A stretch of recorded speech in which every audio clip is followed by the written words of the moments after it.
The idea of doing a winery in Nicaragua is like as crazy as the Surf Ranch skate park in the middle of the jungle. Yeah. So after I saw you guys taking this step, it was like, whoa, man. Like if there's an opportunity to do the first estate winery in Nicaragua, like ever, these dudes are probably some of the right guys to talk to about it. Yeah, we'll make it happen for sure. We're gonna drive out to Surf Ranch Popoyo and we're gonna meet up with a guy named Tony. He owns a winery in Kelowna, BC, Canada, where we're from. It's called the Vibrant Vine Winery. Yeah, we've been talking and we want to build a winery at Surf Ranch Popoyo. We have 25 acres out there. A lot of it we haven't explored. We'll see what happens. Travis is driving out. We're just gonna take one truck. So we'll probably be there in like an hour and a half.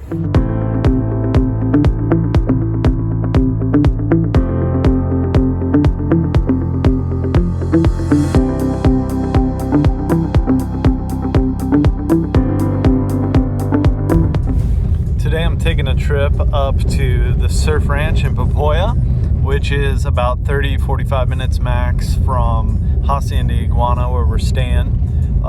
It's a dirt road on up there. It's pretty good. I'm cruising with my driver here, Mauricio. He is an excellent driver. If you ever need somebody to pick you up, he's been driving my family around for a long time now. But we're headed up there and we're going to discuss what the possibilities are of starting Nicaragua's first winery. So talking about doing some crazy things. I mean, the Surf Ranch guys, they started a skate park in the jungle, and that seemed to work out pretty good. And now they're building a big resort up in Popoyo. So we're gonna go up and talk with those boys today. They're also some Canadians, so some pretty close ties, and we'll see what's going down. Maybe Nicaragua is gonna get a state winery here, so we'll see how it goes.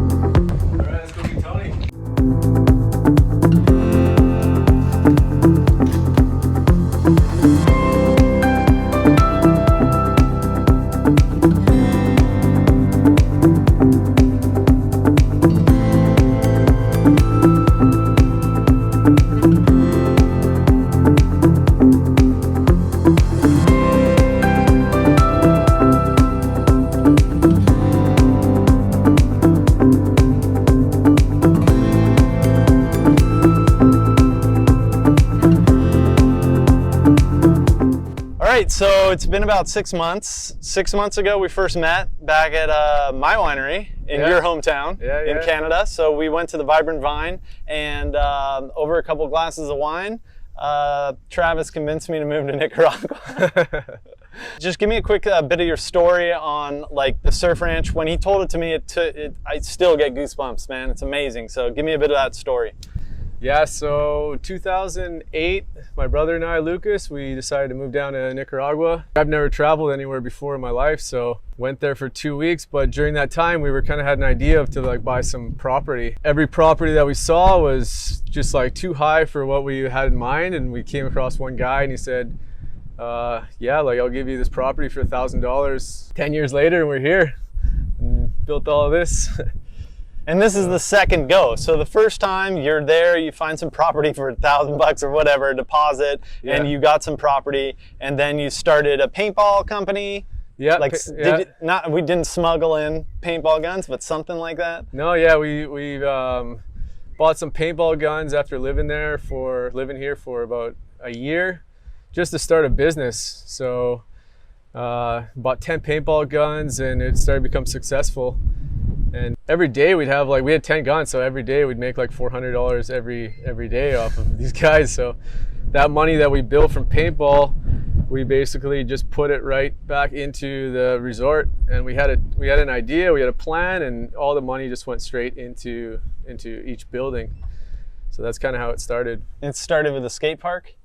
Yeah, the skate park was kind of like a little chunk of that paintball money went to the skate park. The other went to the villas, like whatever we had to do to get the resort done, right? Yeah. So the first step was, I think, from what I've been able to learn from you and YouTube and everything, is like skate park started. then the swimming pool started, then the bar started, and then a little palapa, and they kind of, or not palapa, what do you call it? A condo? Yeah, like little like little ranchos, palapas, yeah. Yeah. Yeah, like basically we had a design of what we needed to do, and every time we would just pick apart at each little thing, and before we knew it, we had the pool done, we had the skate park done, we were still building when we opened the resort, so that had a big like New Year's Eve party there, and it was insane. So that started there, man, and then we just kind of got that rush. Like by the time we were done, the resort, it happened so fast.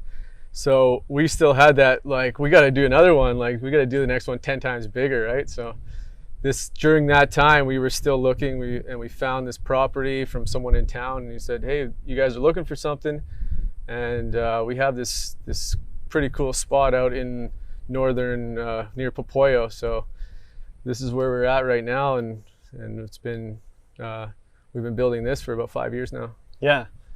So it started here. It started with the villas, which we're in right now. Yeah, these are the houses. The houses, sorry. Yeah. So the houses, and then the next step now is the houses. So we built these. We have approval of building 12 of these houses, and we just did the first phase of 4, and then over in the front we were almost finished the 18 unit apartment building. Right on. So that one scheduled to be done before the end of this year. So nice. Yeah. So pretty. Yeah. We're moving with all this Corona stuff, but we're still making it happen. So. Awesome. Yeah, and then I mean, it started in a winery talking for me, not them. They started way before that. I think you were 10 years in by the time I met you. But then in a winery, I came over for the month-long vacation. Plane went home without me. I've been here now about 6 months. Yeah. And I'm finding it to be home for sure. Nicaragua is like, you can't describe it. Like everybody says on videos, when you start researching it, well, either you've been there or you haven't, and I can't really tell you what it's like if you haven't. So that's kind of how I feel about it. And the idea of doing a winery in Nicaragua is like as crazy as the Surf Ranch skate park in the middle of the jungle. Yeah. So after I saw you guys taking this step, it was like, whoa, man. Like if there's an opportunity to do the first estate winery in Nicaragua, like ever, these dudes are probably some of the right guys to talk to about it. Yeah, we'll make it happen for sure. So we're gonna go upstairs now so we can get a killer view of the ocean, because I'm looking at it, you guys aren't, and it's insane. So we'll go up top now, and then maybe let's talk about like the logistics of having a winery in freaking Nicaragua. Yeah, let's go.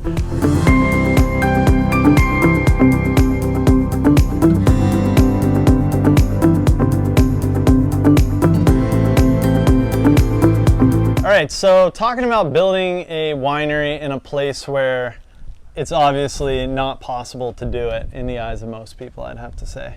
So, I mean, your story, building a skate park in the middle of a jungle and then building hotels and building mega mansions and all this stuff, totally unbelievable, but here we are. So that's how that worked out. Yeah.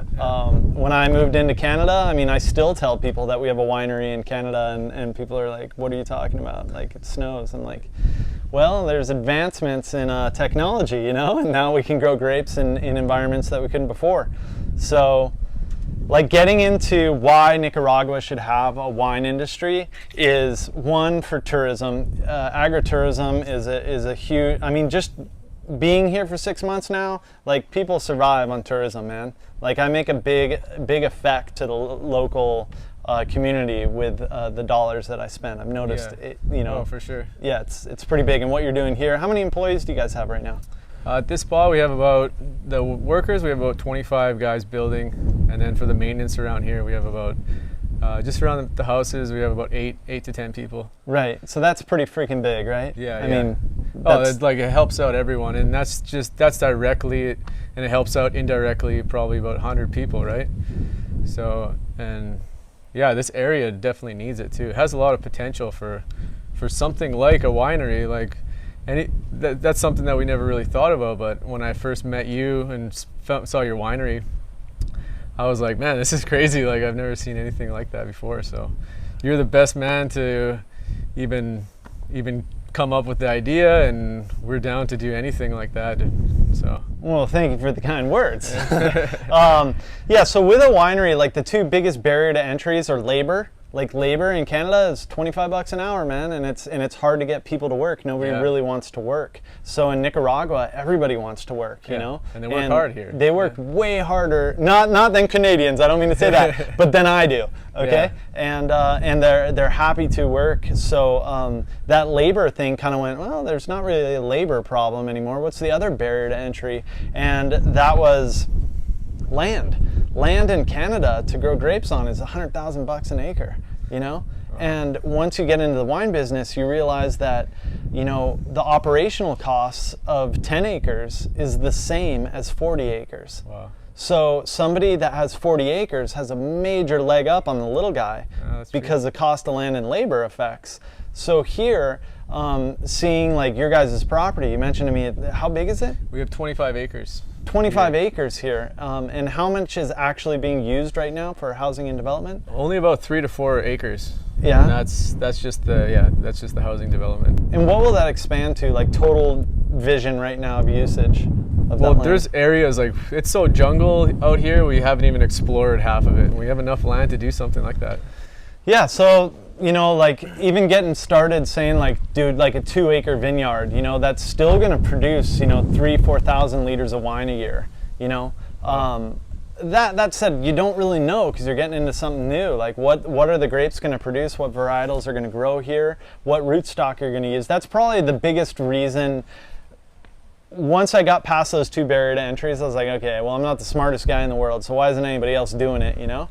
And then I thought, maybe it's fear, maybe like people are, you know, a little afraid to come down into a different country. And I'm like, but there's a lot of locals here that can afford to do a winery. Why haven't they done it? And one of the things that I said was the plants won't grow here, you know, the soil's not right, the rainfall's not right, whatever. And then I, you know, started remembering about rootstock, and different rootstock that we use in Canada is different than what we use in California or France because the soils are so different. So for instance, in Canada, without a special rootstock, we wouldn't be able to grow vines because they'd shut down late in the year and the frost would kill them. And that's what was going on for many, many years before rootstock started getting brought into the situation where we could control not only the plant's vigor, so like if there's a lot of rain, we could use a rootstock that would restrict its growth so that it wouldn't grow crazy and our labor would be over the top. But we also use a rootstock that shuts the vine down early. So when fall starts, it'll ripen its fruit early and then shut down and become dormant well before the frost comes so that the vine doesn't die. So I believe that there is a way to find the right rootstock in combination with the right grapevine to grow in this environment. Yeah. That then led to the next thing. Great, so we got grapes, we got a place, we got all this, you know, go-getter attitude, we're gonna do it, we got the labor, it's all happening. Then packaging. Packaging was like, dang, man, I get all my bottles in Canada from China, and I don't know how I'm gonna get those bottles here, you know? So I was like, that's gonna be a pain in the butt.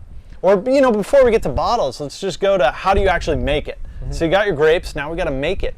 And something that was always fascinating to me in the wine industry, it's kind of like fashion, like stonewashed jeans are coming back, you know, but they were gone, like bad, you know, but they're coming back. Well, in the wine industry, way back in the day in Rome, it started in clay pots, you know, and then it went to cement. And then New World wine companies, you know, such as mine and others, were using stainless steel. And we're controlling the temperature and doing all this stuff. And then now the really fancy wineries are starting to use cement because cement's better. And it does the controlling of the temperature by just pure insulation, cement, right? So when you start to ferment in the tank, the heat uses the coolness of the cement to kind of keep it cool. So it ferments long and slow. But what's coming back right now, like the Ferrari, like the super duper winemakers are using is clay. And I was like, Nicaragua, we got some clay here, man. So I spent some time Googling, and it's like one of the biggest clay reserves, like right outside of Ometempe. Yeah, like San Juan del Oriente, I think. Close to that area. Yeah, and I found some guys that are down to do it. Really? So I was like, okay, well, that gets us through the fermentation, big clay pots, right? And they can kiln them and do everything you need on site. So you can build huge tanks, great, and they're the Ferrari. Yeah. So now we're a fancy winery, which is awesome. Then it was like, how do we put that in a bottle to sell to people, right? So in Portland right now, I've been in the beer industry for a while, and in Portland, the biggest thing in the craft brewing scene is this microbrewery. You go in and you get what's called a growler. And a growler is like a 2-liter jug with a little hook on it, and you fill it up on tap, and you got your fresh beer, and you go home. Well, if you Google growler, it actually started from this tank where people would fill up with grape juice, and when you walk with it, as you would walk long ways in the heat, it would start to ferment, and it would go glug glunk, glug glunk, glug glunk, so it would ferment, right? Well, those were clay pots. Oh, yeah, The original growlers. Oh. So in Portland, they've started this whole elite of elite beer connoisseurs all using clay growlers. Oh, no way. Right? So I was like, dude, we got to do wine in clay bottles. Yeah, we have everything. Everything is here, man. You just need some crazy people to do it.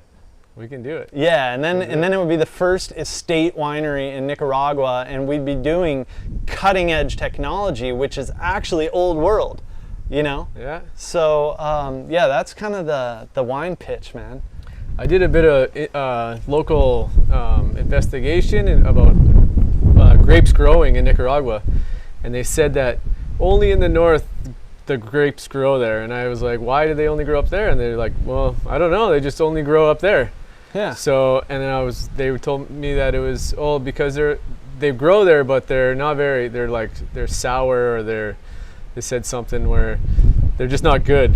And I was like, well, hey, if they can grow in Nicaragua, they can grow anywhere, right? We just have to figure out how to do it. Yeah, you know, I'll give you one more thing on wine. So, you know, everybody has this vision of these perfect rows and these lovely grapes that you'd want to eat. Well, we've won some wine awards, right? Like, we know what we're doing a little bit, like, or at least I surround myself with people that know what they're doing enough so that we can do it. And the grapes that make the best wine are something you wouldn't even show it to your, you know, like, it's disgusting.